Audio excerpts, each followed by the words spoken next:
Hunter's not even looking. He doesn't even care about the podcast. Sorry. That's going to be I was looking at golf. I was looking at golf clubs on Facebook Marketplace.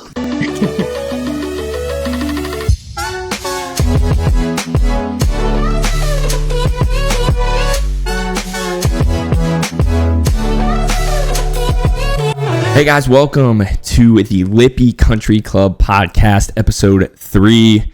Of course, we've got Hunter, Jackson, myself, Cody here today. Just the usual 3.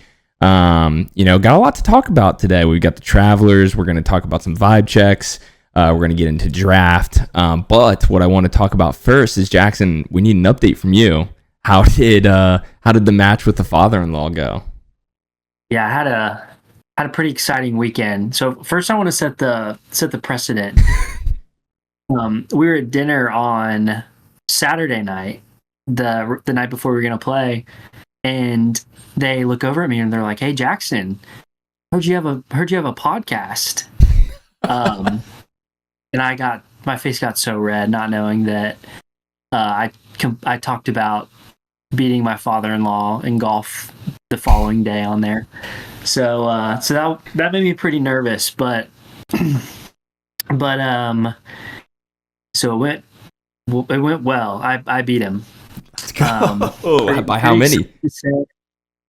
Yeah, so we at the turn, I was actually down 1. So he came in 5 over. I was 6 over, and then I had a pretty hot stretch. So I shot even par through the next like 5 or 6 holes. And then right at that point, I finally told him, it was like, "Hey, by the way, I talked about beating you on the podcast." And he took it well. He laughed and he's like, "Well, I should have." He's like, "I can still beat you." He was like four back by then. But he wasn't playing his best round. But I did end up beating him. I ended double bogey to end, but I still edged him out by like, I think it was like three strokes or so. So yeah, mission accomplished. He wants a rematch, so I'll keep you guys updated on those. It'll probably be a pretty good series. But he did text me. Funny enough, he did text me today. He played at Kearney Hill, where we're playing the final day of our buddies trip. He said he shot a 76 today at Kearney Hill. So wow. Yeah, he's really good. He just had an off day, so, yeah. So I got a lucky day. What was your score and what was his? I shot 83. So and wait, I played do pretty you know well. what he finished at? Do you know what he finished? I think he shot 87. Cool. Yeah. What course did you guys play? So yeah, that was another thing. It was crosswinds, which is, it's kind of, it definitely doesn't play into my strengths. It's like I probably only hit driver like 3 or 4 times. It's a lot of dog legs, and then like some short, like the par 5s have a lot like water that you like can't carry, so you have to lay up. I think it plays like 5,800 yards, which is like really dang short. But it's a course that I just can't really shoot that low at. Like 83 is my lowest round. So I was pretty happy with how I played. Hunter, I saw you played a little golf this weekend as well. Did you shoot well? Well, it was kind of a rocky start. I didn't warm up at all, which is my first fault, but I got out and shot like a 8 or 9 on hole 1, which is par 4. So that was tough. I topped it straight away. But then the driver got hot. Shout out to one of, hopefully, our listeners, if he's listening, Jackson Waters. Gave me a really good tip. Got the driver hot. I think for me, this is a really good stretch. I think I had like 5 or 6 bogeys in a row on the back. Yeah. So that felt really good. Putter was hot. It's just like if I could eliminate some of the holes where I just like blow up and shoot like an 8, 9, like I might have like a legit chance to like shoot low 90s consistently. It's just So ended up shooting 100, but it's just these certain holes. I don't know what it is, but yeah.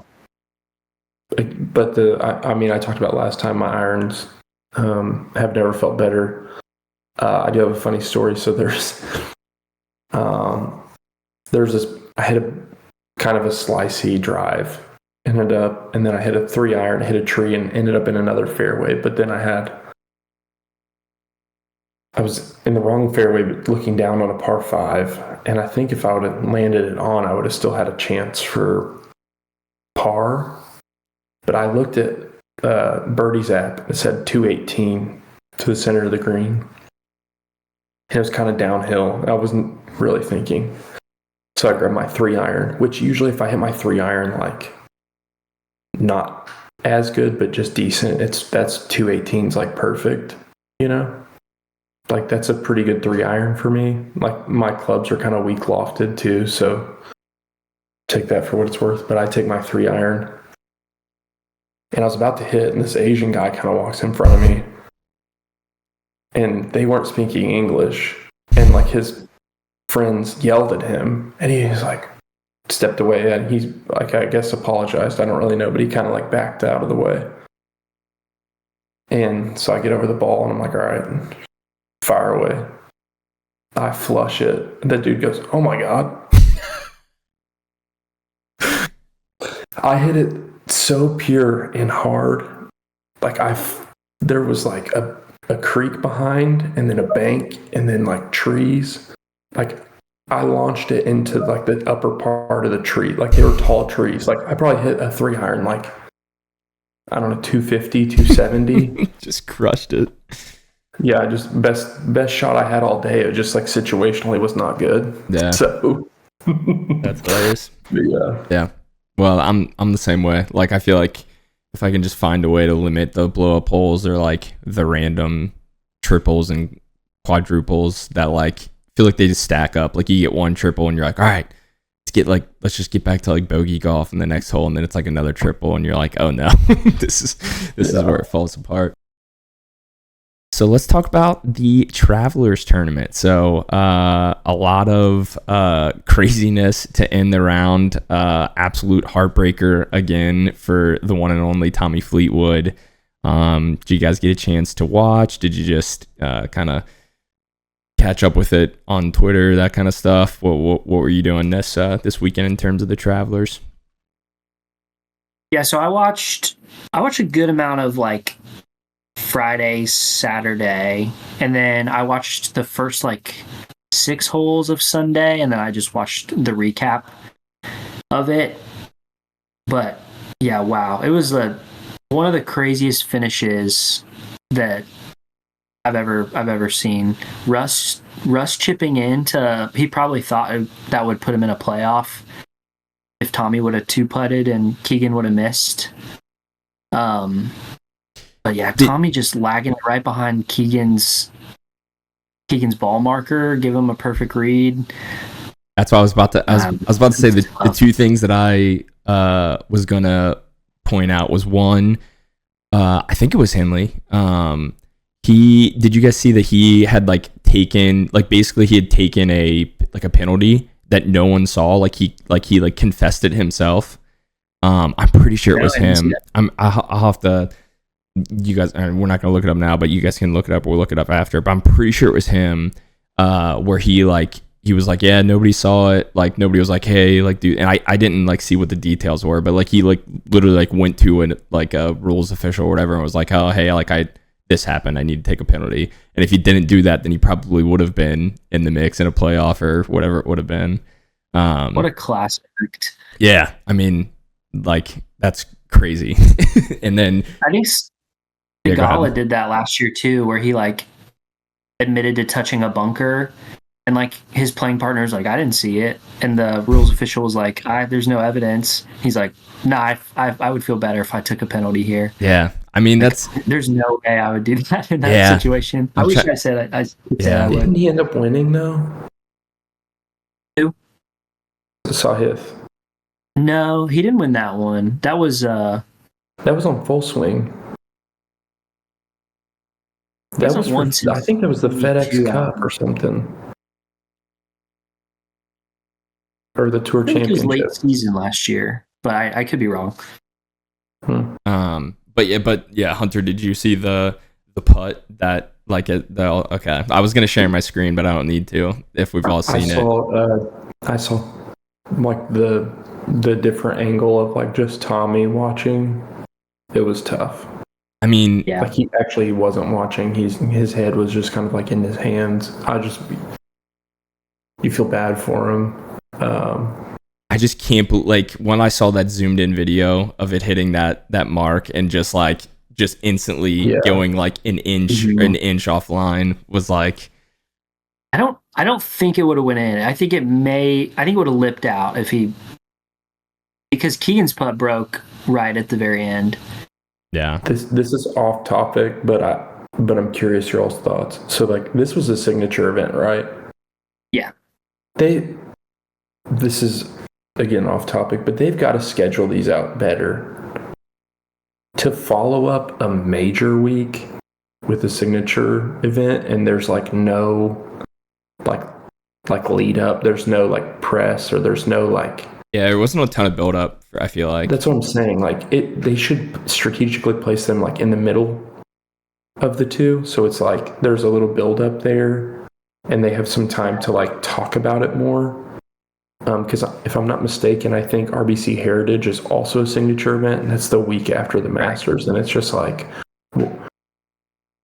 why are you scheduling important events immediately after some of the four most important events of the year? Yeah. Like it's just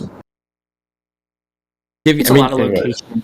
Yeah, probably too. Like Connecticut's down the road from Pittsburgh, and then but Hilton Head. Is it Hilton Head or Myrtle? Yeah, it's Hilton Head. Hilton Head is like pretty close to Augusta, I guess. I'm hoping that this new commissioner or whatever he's called that's taking over for Jay. I'm really excited for him. He's supposed to be Roger Goodell's successor. I'm hoping that because seriously, like I'm not a golf fan, but I'm also not like dialed in 1,000% every day that there's something going on.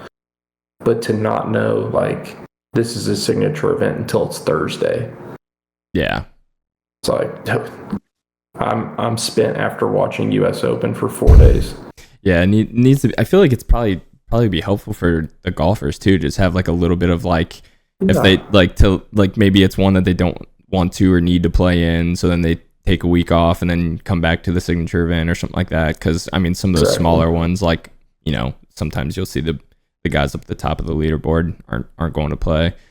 But yeah, I mean, the only thing that I'm hopeful for, I feel like at this point, is it'll be interesting to see what his odds are. Is like maybe this sets Tommy up for a nice British Open, or the Open, whatever you want to call it.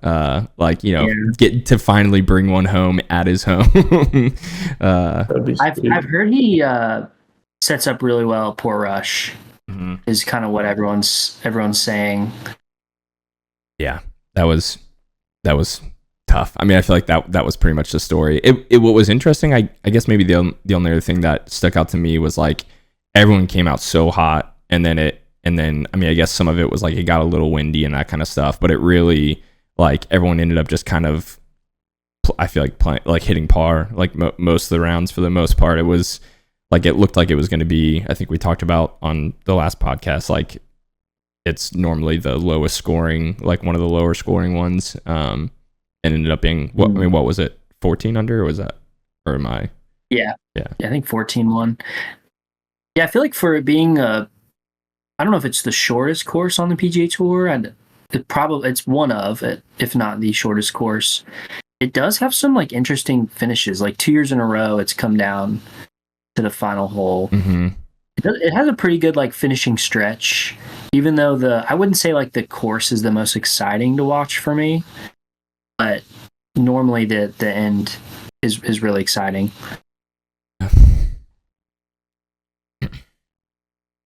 I want to know your all's thoughts. So now that Keegan has won, do you think he puts himself on the Ryder Cup team? I think he's the like 5th or 6th American in points right now. Yeah, I don't know. He was like, they asked him about that, I think, and he was just like, go USA. I don't know. I feel like that's such a, like, I feel like there's only a select few of golfers that would do that. And I mean, I don't know a ton about him, but he doesn't seem like the kind of guy that's like, oh, I'm in here. Like, he feels like more of a team player. Like, he's like, let me get these, best 5 or whatever. I got snubbed last time, though. Yeah. Yeah, I don't think he has like a vendetta to be in it, but I feel like if like a few guys are like, hey, Keegan, that's true. You make our chances better to win, I think he's going to do it, which in my opinion hurts us. I think we need a coach that's like committed to coaching, which I think he wants to be, but he's playing some of his best golf right now. So I think it's going to make it play his way in. Yeah, he can automatically qualify. It'll probably be tough. He'd probably have to win at least one more signature event, maybe 2, or Portrush. Yeah. I feel like the only guy he could probably catch is Bryson or JT. Yeah, it'd be interesting. Also, I'd like to declare, so I've recently, every time I watch golf and Russ is on, I've just like been finding myself rooting for him. So I'd like to officially declare Russell Henley is one of my guys. Him and Spieth. He just feels yeah, with Spieth. He's not, I mean, Spieth is like my guy, but Russ is like the next tier down probably. I feel like he's kind of like the little guy. Like he's in the like mid 160 ball speeds. Doesn't do anything special, but he's just gets always it done. around. Yeah, just gets it done. Yeah. Sweet boys, anything else on the Travelers, or should we hop into the vibe check? I have a quick bonus vibe check. That's okay with you guys. That's for the Travelers, or no? It's okay. Yeah, it's for the Travelers. Okay. I wanted to touch on something. Did y'all see Tommy's polo by chance? On Sunday? On Sunday, I think it was a white polo, no buttons. Let me see if I can find it. Full chest, all the way out.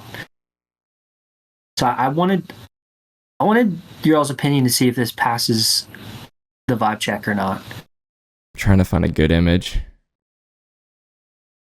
I'm pretty sure that's weird. It's like a V-neck polo, or did he just not button it up? Is it no buttons, or is it he just didn't use them? I couldn't really tell. I couldn't get a good picture. It actually looks like a V-neck. It kind of looks like a V-neck. I mean, I don't hate it, but I don't know if I could do it. I definitely cannot pull it off. I'm the kind of guy that like I'll sometimes go top button. I don't know why. Maybe it's like the hipster in me or something. Like I'll go all the way to the top. But I think, you're like a nice kind of slim, buffer looking athletic dude. I think it could work. I like a mafia boss move. If this is the same, it appears there are buttons. Okay. Yeah, I thought there were buttons, and he just chose not to button them. Kind of a move then. I'm gonna say fade. No matter what, you got to, if you're gonna wear a polo that's got buttons, you've got to at least button one, unless you're just yoked. Yeah. I have another question. If you have a polo with 2 buttons, asking for a friend, do you button one? I think that still feels a little too. It depends on the polo for me. Honestly, there's some I'm going to the top. I'm going all the way up. Yeah, I feel like one button is a little like unmodest when I have two buttons. I'm like, my like chest is like still out. I'm just a one button guy no matter what. Unless there's three, then sometimes I'll go back and forth. If I'm at work, it's two. But sometimes it's like when it's super casual. If it's a Friday, just one button. Just casual Friday. One out of three buttons. Hmm? That's crazy. I couldn't do it. Little chest hair hanging out. I already have it with two buttons. All right, boys. Well, let's hop into our vibe check segment here. I will open us up because I think mine might be a little boring potentially, or just like. Hey, don't say that. Well, I mean, it's a very unique maybe like circumstance. So I thought of this the last time we did vibe checks, and I was wanting to potentially do it, and then I did a different one. But so one thing I noticed when we played Old Stone Jackson was on the par threes, nobody left their like tees on the like, you know, there was like everything was like pristine. There wasn't just like loose tees that you could use on a par three. What's our vibe check on that? On like our nice court, like people are too swanky to leave like a broken tee on it. Like, hey, like I want to just use some random tee that's this tall on a par three. I don't want to pull one out of my bag or out of my pocket. So like, then what's our feels on that? Like, is it because it's a nice course we got to keep it clean, or is that just fancy people being fancy? So you're saying there's no like half tees? Yeah, I didn't see any at Old Stone. Like every par three I went up to at Old Stone, I looked around and I was like, okay, guess I'm using just one of mine and sticking it all the way in the ground because I don't have any short tees. Like I said, it's a unique one. They'd probably go pick them up at the end of the day if there's any. That's what I'm getting, but I'm like, I'm fading that. Like me, I'm fading that. Like what? Like why is it that important to pick up a bunch of broken tees? In the sense of like, it's so nice that it's not there. Like that makes it a draw. Yeah, I think like I don't know. I never have tees, but also those courses that would pick up all the tees probably just have free tees all over the place too. So it's not like you never use a tee, Jackson. Are you DOD king? No, I always use a tee. As the Golden Bear says, if you have the opportunity to tee it up, always do it. Did you? Well, didn't you just say you never use tees? Do you mean on like? Did we misunderstand? No, sorry. I meant to say I never like have enough tees. I feel like I always roll into courses with like 4 tees left.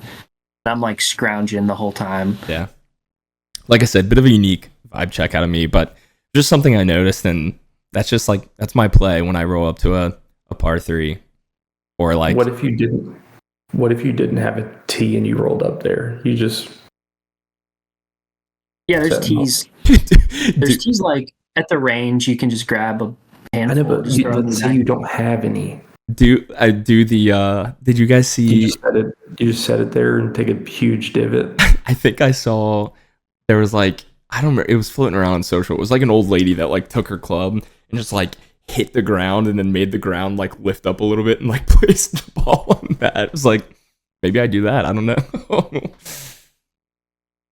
I feel like if you look hard enough, there's probably tees somewhere.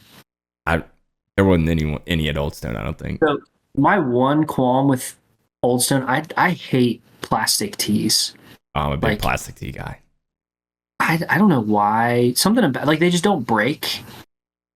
I feel like that throws me off. Like I feel like that's not right. Like well, that's the point of them. Just like, but I feel like it messes with the ball flight. Like if they're bending when you, it's probably just in my head, but I don't love it. I don't know. I mean, you've seen, I've got that hat that I wear all the time now. That's got the like tee holder in the hat. So I love plastic tee because I just keep it in there and then I just use that. Like, I mean, that's pretty sick. When I bought the hat, it came with a tee.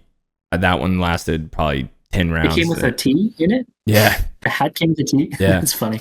And then that lasted like 10 rounds. And then now I went to another plastic tee, and that one's still fighting strong. Hunter, aren't you a martini tea guy? You just keep a martini tea with you? I have one, I think. Is it that's the one with the big fat head? Yeah, it's like the huge the big one. cup. Dude, I found 2 of those and I used them, but I didn't notice anything. I quit using them. I felt like they were kind of like, I just wasn't getting like a lot of consistency out of it. So I switched to a smaller plastic tee. But no, I'm not like I'm going to buy tees guy. But no, I'm not a martini tea guy anymore. I tried that when I didn't know anything about golf. Okay. I was big whoop. I was innocent. Okay. I didn't know anything. Yeah, I feel like all these tea brands like bringing out these like tees to like lower your driver spin, like Cash grab. Most people probably need driver spin. Like I need driver spin. So like nothing, like all this like lean it forward stuff, like it's not it. Most of the people that are buying these tees like that, like just these super weird specific tees, this will help this will help this. The tee's probably not the issue. Like I could say it for myself. If I went and bought one of those, I'm still slicing it. I'm still doing it. Like it's like the tee ain't the issue. The club isn't the issue. Big fade on all tees that aren't wooden, or I'll the plastic ones are fine. I just won't use them. But if I see someone tee something up with some weird feather tee or a martini tee, then I probably know they're gonna be packing out there. All right, tee talk. Draw or fade. Playing the tips when you could be playing the senior tees. So like your old 60-year-old? Yeah. Or 65 or whatever it is.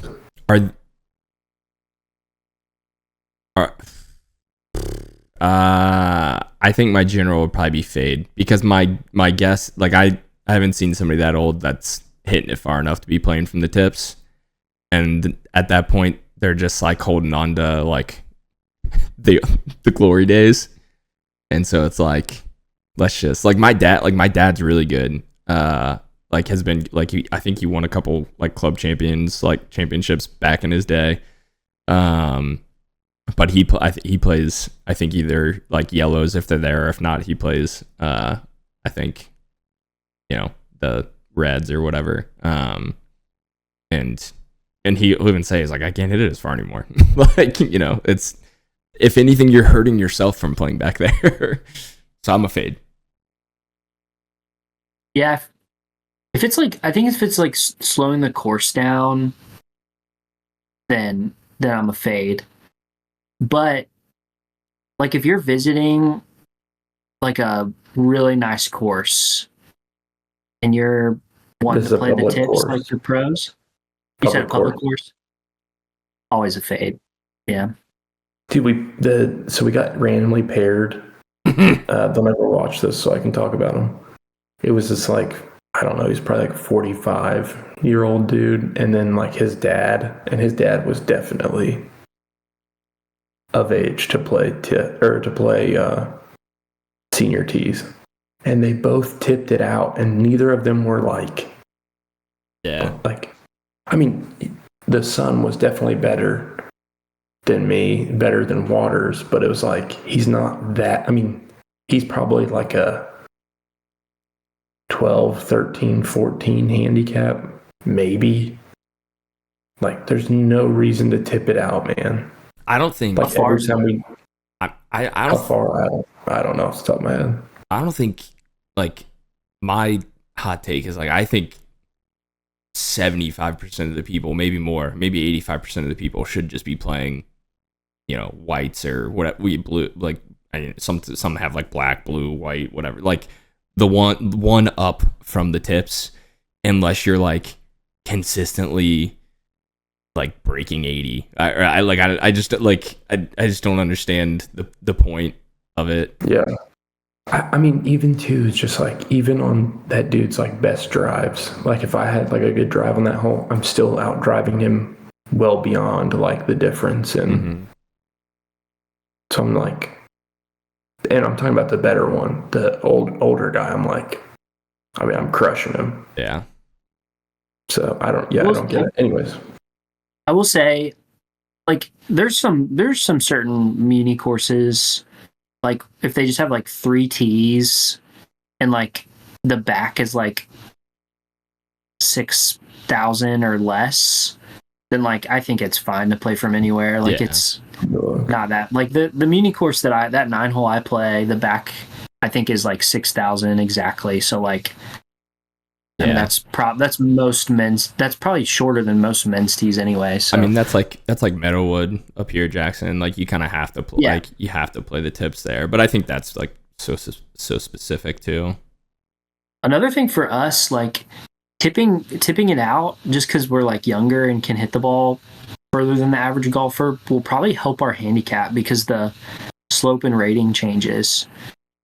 Like for me playing from 5,800 yesterday or Sunday, shooting an 83 like made my handicap go up. But if I would have like played from the tips, it probably would have made it go down. And I would have shot probably a little worse, but I don't know. The difference in like 300 yards wouldn't have like made that big of a difference. And like how hard the course is.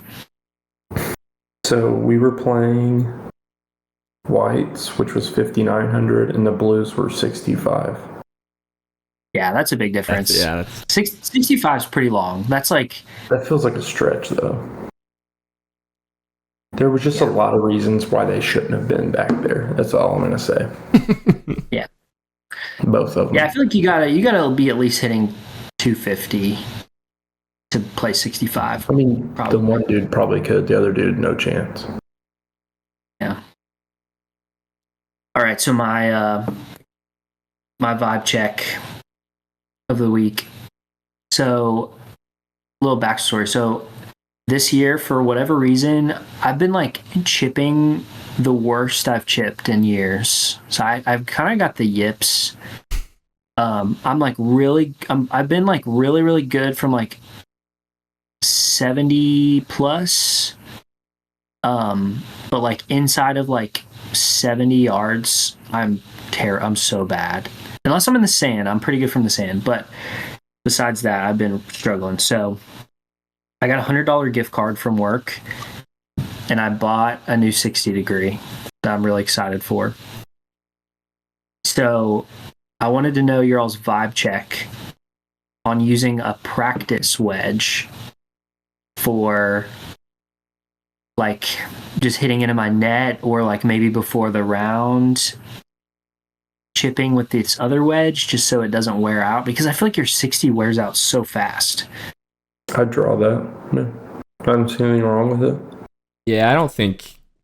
I mean, surely there's not going to be a ton of difference between like going from one 60 to another 60. Like similar specs. Yeah. What are you getting? So it came in today actually. So I didn't get fit for it, but I did the next best thing, which is just look up exactly what Jordan Spieth has and buy that. So like a Vokey? Yeah, it's a SM9, which is last year's. So I found the Titleist certified page, which is like the Callaway pre-owned, like similar. So it's like very, very lightly used, but like the grooves are fresh. But yeah, it's a SM9. I went T-grind, which is a little bit lower, like almost no bounce, which I don't use the bounce ever except for in the bunker. And it's supposed to be really versatile. I think my biggest thing is when it gets wet, I'm god awful. Cody's played with me before. That's by far the worst part of my game right now. My wedge is so bad. So this is supposed to be just a little more versatile, and I can like play in better conditions. Like hopefully it cuts through like thick rough better and like does better on wet grass. Yeah, I'm a draw. I don't think it's gonna be like a big enough like drop off that it's gonna be like affect anything.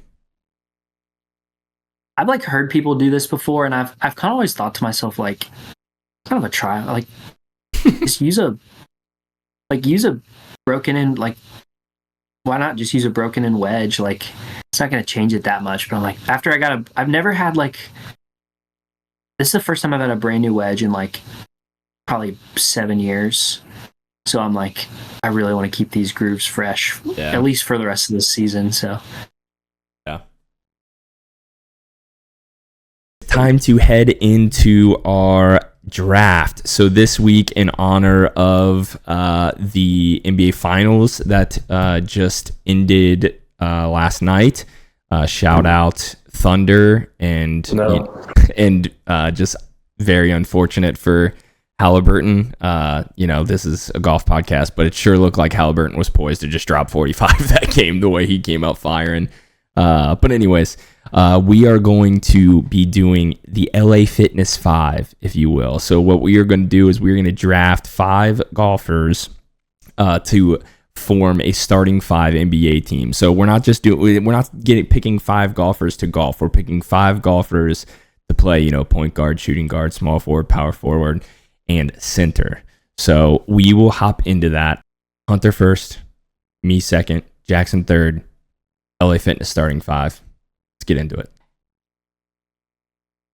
Easy rip here. I'm taking Scotty. wow. Is he playing point? Or are you not? You're not even. I'm gonna slot him as a point guard right now. Okay. Point guard. Wow. I like it. Have you seen the video of him playing? I haven't. Like pickup? I don't think so. Google said he's cracked. Yeah, he's pretty good. He looked good. He just seems. He kind of looked like a not a Jokic type, but just like a like he's a playmaker, but he can play down low too. I think he'd be a good point. He was on my list for a point. Because I think he just seems like an athlete. He's gonna you want him with the ball in his hands. He's gonna make the right decisions. Exactly. So I'm next. So you took one of my points. Maybe I dip into one of my shooting guards to run point. I'm gonna go with Gary Woodland at my point guard. Maybe an easy pick there. I think it's known that Gary Woodland can ball. So he played in college. Mm-hmm. Yeah, so maybe me taking the low hanging fruit there, but I'm gonna take Gary Woodland at point. So I'm taking Tony Finau. There have been reports that he's often the first pick whenever golfers play pickup. So I'm gonna put him at the 4. I had him at 6'4", 6'5". Yeah, I had Finau in there too. This is a little sleeper pick. I'm gonna go with Ludwig. It's like I don't know. I have no clue if he can play or not. He was on my list. It's like he's got the European blood. Like I feel like he can stroke it. I'm gonna put him at the 3. Small forward. Like he's very teachable. Small forward. I literally had him slotted as my small forward. I was just waiting for him to get back to me.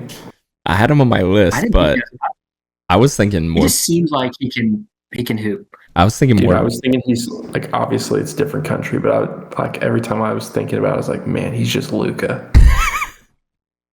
Yeah, I had him more either point or shooting guard, but I mean 3 might work. So I'm gonna go. Man, this is tough because I'm worried about Hunter's next 2 here. I'm gonna go. We talked about my love for this man last episode. I'm gonna go Hideki at shooting guard. Oh, I'm gonna go Hideki at shooting guard. Every team needs that, that Peja Stojakovic that's just gonna sit in the corner and just gonna rip threes. And I feel like Hideki might be able to. There's no way he's good at basketball. Give me Hideki at shooting guard, and he's gonna freaking go. He's gonna go. I'm glad you took him because no chance I was taking him. He's gonna go 6 for 8 every game from 3, and that's what we need. No.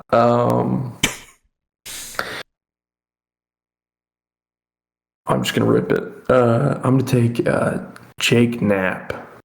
Play my shooting guard. Yeah. I like that. And then I didn't have him on my list, but I feel like he can play. Yeah, he's got that dog in him. And then I'm gonna take Keegan Bradley as my 4. I feel like he's a grinder. He's like, I don't think he can play. He's like, no, but he's like KG. He's just getting bored. Yeah. I like it. I don't see it. I also want to go ahead. He's like bringing his kid, like if he's at LA Fitness, he's like bringing his kids to the court, and he's like, "Hey, don't mind if my kids play with us." Like they're fine. It'll be fun. I also like that throughout this episode, Jackson's laptop just like slowly keeps like shifting a little bit more and more to the left. He's like trying to show us his wedge. Yeah, he's his wedge. His wedge is over there. He's like, oh, it's right here. Did you guys want to see it? Is that my new Vogue? Yeah, wait, look at the grooves. Like they're like lightly used. I'm probably gonna use a practice wedge, by the way. All right. This worked out well. Hideki's just gonna be. You guys can't even realize how many threes is gonna drain. But at my small forward, we're gonna go with an absolute bull. We're going Bryson at small forward. He's just gonna be a force. I don't like that pick. No, he's going down with injury like halfway through. He won't make it through one game. You know what every LA Fitness 5 needs? A try hard at small forward, and that's Bryson. Yeah, dude, I feel like he has no hands for some reason. Like he'd like passing the ball and just like never catches it cleanly. No, he's got to be nice. I can tell you guys hate my team right now. Gary Woodland's on an island by himself. I mean, you have the best. You probably do have the best players.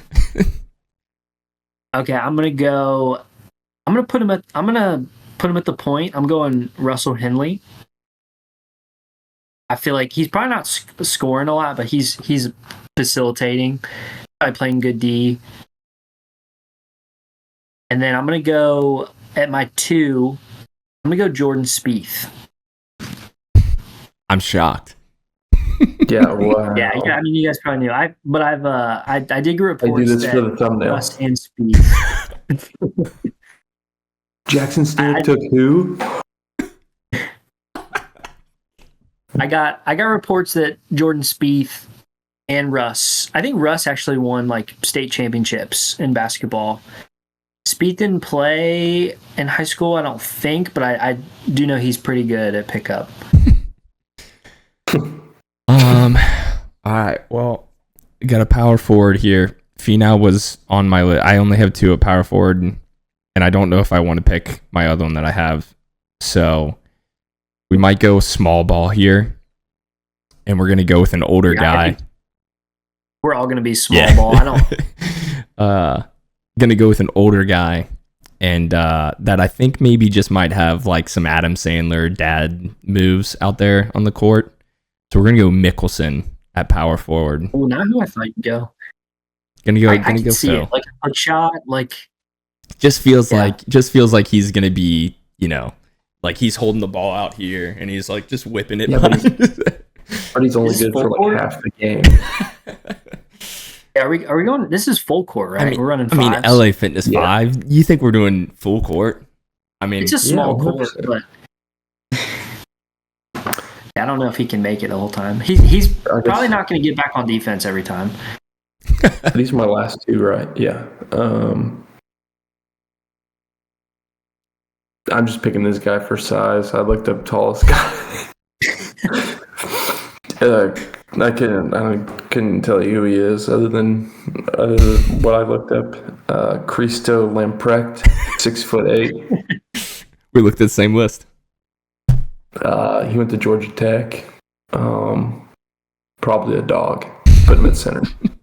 Maybe 6'8". I just needed size. And then I'm kind of back and forth between who I want as my small forward. I feel like Zalator's got that clip, so I'm taking Will Zalatoris. he can't weigh more than like 140. Yeah, but he's 6'2". He's You tiny. got that clip. I was gonna take Sam Burns, but I don't think Sam Burns is like the shooter that I need. All right, for my last pick, looking for my center here. Also going for a tall guy. Live golfer.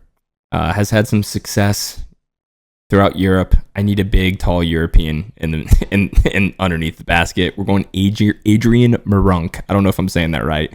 Adrian Marunk. He's Polish. I mean, he's gonna be Luka, or he's gonna be Luka. He's gonna be freaking Jokic. He's gonna be nasty. 6'6". Yeah, we'll be just fine down there. Yeah, I need to round out my team with a big man. I got like a few on my list. None of them are that tall. What's his name? Porter Guider still there? Oh yeah, Aldrich Potgieter. Yeah, that one. Dude, 190 ball speed. No, I'm gonna go. I'm torn. I'm gonna go Harris English. I feel like he just feels a little more fundamental. He's only 6'3". Again, I've got a little bit of size, but I feel like Harris English has got some fundamental post moves down low. I think he can get a little scrappy, guard a few inches taller than him. I like it. I'm surprised I almost took DJ. Yeah, I heard he can dunk. He was on my list. He's so old now. But yeah, I picked one too many old guys. I couldn't get him as well. I needed more of like a cultural fit. My team's more based on culture. Yeah, DJ would not try. He would. No, or he would like miss a shot and then like, yeah, it wouldn't go well. Well, I don't have a guy under 6 foot though. Yeah. I was when I looked up, I was actually surprised that I think I saw Hideki was 5'10". I don't know why. Whenever I see him, like when I'm watching him, he just seems taller. Like maybe it's just because he's more like stocky looking a little bit. But Spieth. This says Spieth 6'1". He feels shorter to me. Listen, if you're watching on YouTube, go down in the comments. You know, there'll probably be a graphic on the screen somewhere here. Right here over our faces somewhere. Let us know who you think whose LA Fitness starting 5 is going to win. If you're on Instagram, anything like that, you know, we'll probably post this on there. Let us know who's going to win. We know it's me. We know Hideki's probably dropping 30 from the corner. He's going to go 1 for 12 from 3, and that first one's going to be the make, so he's going to keep shooting, thinking he's going to hit the next one, and he's not. I would be surprised if Hideki can't dribble a basketball. He's like that kid that's like I have shorts on YouTube. Okay. Yeah. Don't flag us. Thanks for tuning in, everybody. We appreciate everyone listening. Check us out on all the socials: Facebook, Instagram, TikTok. We're gonna be posting stuff there. Obviously, YouTube, Spotify. Subscribe, share, do all the things. We appreciate you all listening. And we'll see you guys next time. Stay lippy.